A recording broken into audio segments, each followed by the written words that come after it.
мавзӯи дигар, саломатии инсон аз муҳит ва ғизои солим вобастагии зиёд дорад.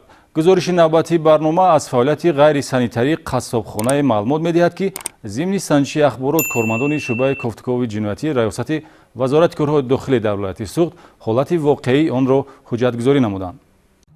таҳия ва фурӯши маҳсулоти гӯштӣ бояд бо риояи талаботҳои бехатарӣ ба ҳаёт ва саломатии истеъмолкунандагон вориди бозори истеъмолӣ шавад. маълумоти ба мақомоти милитсия дастрас гардида акси чунин ҳолатро ошкор сохт.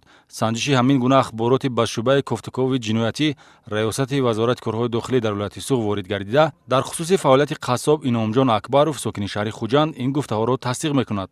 номбурда дар манзили иstiqоматиаш шаҳри Хуҷанд, кӯчаи Содирхон Ҳофиз, ҳавлии рақами 354 ба заҳби чорво ва фурӯши маҳсулотҳои гӯштии чорвои калони шохдор машғул шуда, бархилофи моддаи 11 Қонуни Ҷумҳурии Тоҷикистон дар бораи бехатарии маҳсулоти хӯрокворӣ ва моддаи 9 Қонуни Ҷумҳурии Тоҷикистон дар бораи ҳимояи ҳуқуқи истеъмолкунандагон амал намуда, гӯшти омодашударо дар шароити ғайрисанитарӣ нигоҳ медошт. ҳарчанд барои зист ва фаъолияти қассобӣ шароит муҳайё кардааст, аммо ҳолати нигаронкунанда он аст, ки узвҳои дохили чорвои пӯсидаю кирм карда якҷо бо гӯшти барои фурӯш омода гардида меистод. ин манзараи нобоб ҳолатест, ки барои паҳн гаштани бактерия ва микробҳои гӯшти вайрон ба дигар гӯшти чорво мусоидат мекунад. ҳангоми гузарониндани санҷиш аз яхдонҳои манзили иstiqоматии Шаҳрванд Акбаров ба миқдори 125 килограмм маҳсулоти гӯштии чорвои калони шохдор, ки дар шароити ғайрисанитарӣ нигоҳ дошта мешуданд, ёфта гирифта шудааст. маркази ташхиси бехатарии озуқавории давлати суғд хулоса додааст, ки дар таркиби маҳсулотҳои гӯштӣ ба қассоб Акбаров тааллуқ дошта бактерияҳои гурӯҳҳои чӯбчашакли рӯдаҳо